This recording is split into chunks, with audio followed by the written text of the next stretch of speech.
This is the Italian Citizenship Podcast, hosted by Marco Permunian and Rafael Di Furia. Hello there, and welcome to another episode of the Italian Citizenship Podcast, presented by Italiancitizenshipassistance.com. Of course, we are back at it again with Italian attorney Marco Permunian. How are you doing today? Good, how are you? I am doing great, thank you. And in this episode of the Italian Citizenship Podcast, we are not actually going to be focusing on Italy, but a small micronation called San Marino. It happens to be on the Italian peninsula, and they do also speak Italian. There's language, culture, and more that are shared between these two nations. And so, Marco, I know you've spent a little bit of time there recently as well, because Italiancitizenshipassistance.com also has offices not only in the US and Italy, but also based in San Marino. And so, Marco, for individuals who are curious about what this small nation has to offer, can you tell us a little bit more about it? Although the official language of the Republic of San Marino is the Italian language, it's, like you said, a different nation. It is located in Italy, so you can only access the Republic of San Marino through Italy. So if you're traveling from another country, you will have to go through Italy to access the Republic of San Marino. Only 34,000 roughly people live as of today in the Republic of San Marino. It is located in central Italy, about 1.5 hours south of Bologna and about 30 minutes away from Rimini and the coast of Italy. It's located on the top of a hill, even if some of the population resides at the bottom. And from the top, you can see the sea, the Italian Sea. So again, it's only 30 minutes from the city of Rimini, which is located on the seaside. The Republic of San Marino is the oldest republic in the world. It became a republic about 600 years after its foundation. The cost of living in the Republic of San Marino can be compared to the cost of living in Italy, and the cost of properties is also similar. We're averaging right now about 2,000 euros per square meter. Now, although San Marino is located in the Italian peninsula and it's surrounded basically by Italy, it is not part of the European Union and it's not part of the Schengen area. However, there are agreements between the Republic of San Marino and Italy and the European Union for its residents and citizens to be able to travel to Italy and to the European Union without formalities. So it's not necessary to get a visa to access the European Union or to access Italy. Moving to the Republic of San Marino became quite interesting recently for the very advantageous tax schemes. And it's also not that difficult to obtain residency in the Republic of San Marino. And while getting residency in Italy might be a little bit more complicated if you are planning on getting residency just because you want to invest money. And as a matter of fact, Italy just started recently to offer the Golden Visa, which has very specific requirements and require the investments of large sums of money. In the Republic of San Marino, it is possible at this time to get residency just in connection with the purchase of real estate. And maybe we can get into the rules in a second, but as you can imagine, getting residency in San Marino through the purchase of real estate allows you to access easily Italy and the rest of the European Union because of its location. If you're planning to visit other European countries from the Republic of San Marino, you can use the Rimini airport, which is just 30 minutes away, or the Forlì-Cesena airport, which allows you to travel pretty much anywhere in the European Union. Well, very interesting, Marco. And I'm curious, what are the requirements for the residency by investment? How does that all work? To obtain residency through investment, you need to purchase a property in the Republic of San Marino, and the value of such property needs to be in excess of 500,000 euros, or alternatively, you need to wire into a San Marino bank a sum of money which needs to be at least 600,000 euros. And we're talking about an investment in securities for a duration of a minimum of 10 years.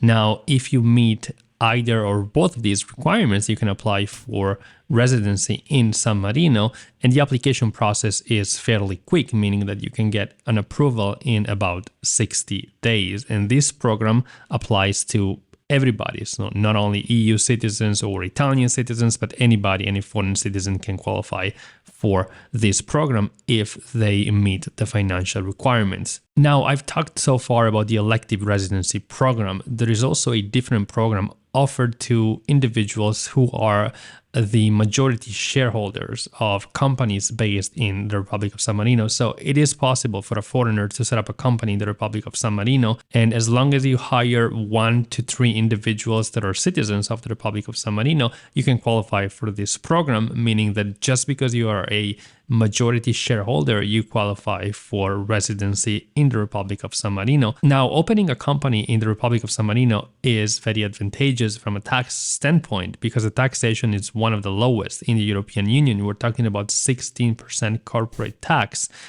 which is reduced to the 8% for the first 5 years. So that is a non-insignificant reduction, especially because we're talking about a country in Europe. So this rate is one of the lowest in Europe. Furthermore, if you incorporate a tech company in the Republic of San Marino, you can qualify for a tax reduction that allows you to pay a flat tax per year, which is below 10,000 euros, in place of your corporate tax, which becomes 0%. So we're talking about a considerable tax reduction for tech companies that are incorporated in the Republic of San Marino. Also, having a company in the Republic of San Marino is very advantageous because dividends are taxed, but the rate is only 5%. And if you compare that with Italy, where the taxation for dividends is 26%, that's a big difference. Massive. That is absolutely massive. And Marco, I'm just curious though. So far, we've spoken a lot about like even for companies. What does the individual situation look like? What does the individual's tax year look like in San Marino? If you take up residence in San Marino, you can expect to have to pay taxes. If you establish residency in the Republic of San Marino, your personal income taxes will be as low as the 9% if your income does not exceed 10,000 euros per year, and they will be the 35% if your income exceeds 80,000 euros per year.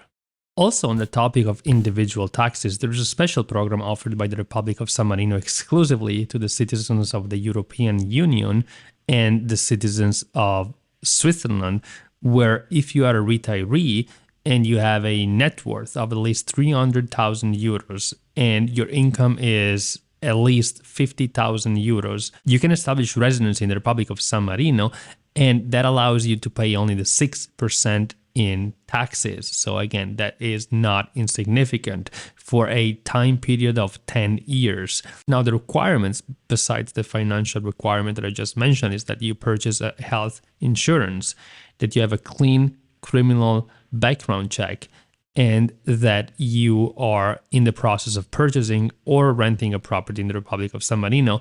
And the law indicates that it's okay to have a preliminary contract in place, which includes a clause that allows you to be protected in the case that residency cannot be obtained in the Republic of San Marino at these conditions. So, for example, you can enter into a preliminary contract to purchase a property with a provision that basically connects the purchase process with the successful obtainment of residency and of the special tax regime. So again, San Marino is a great place for people to relocate, people who are retirees who have an EU citizenship or citizenship of Switzerland. So if you are interested in obtaining Italian citizenship and relocate to Italy, and if you want to benefit from a special tax regime, you could potentially consider relocating to the Republic of San Marino, which, as we mentioned, is a micronation inside Italy, about 30 kilometers from the city of Rimini. Well, Marco, thank you so much for going into all of this detail. And of course, I know there are going to be many people who are interested in the idea of moving to a unique little micronation. And so, Marco, if anybody is interested in getting residency in San Marino, how can they get in contact with you and your team? People can contact us through our website, ItalianCitizenshipassistance.com, or give us a call. The numbers on our website.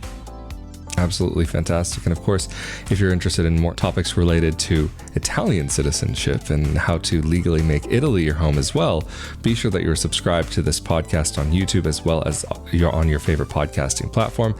But if you are subscribed on YouTube, that means that you are also automatically subscribed to the Italian Real Estate Podcast, where we talk about some of the practical aspects of purchasing property in Italy, renting property in Italy, and where to do so. And also, if you're interested in more about life abroad and living abroad, be sure that you come to my YouTube channel, youtube.com/Rafael Di Furia, or you can search for Not Your Average Globetrotter on YouTube, Google, or your favorite podcasting platform of choice. But of course, we have been here with Italian attorney Marco Permunian from Italiancitizenshipassistance.com.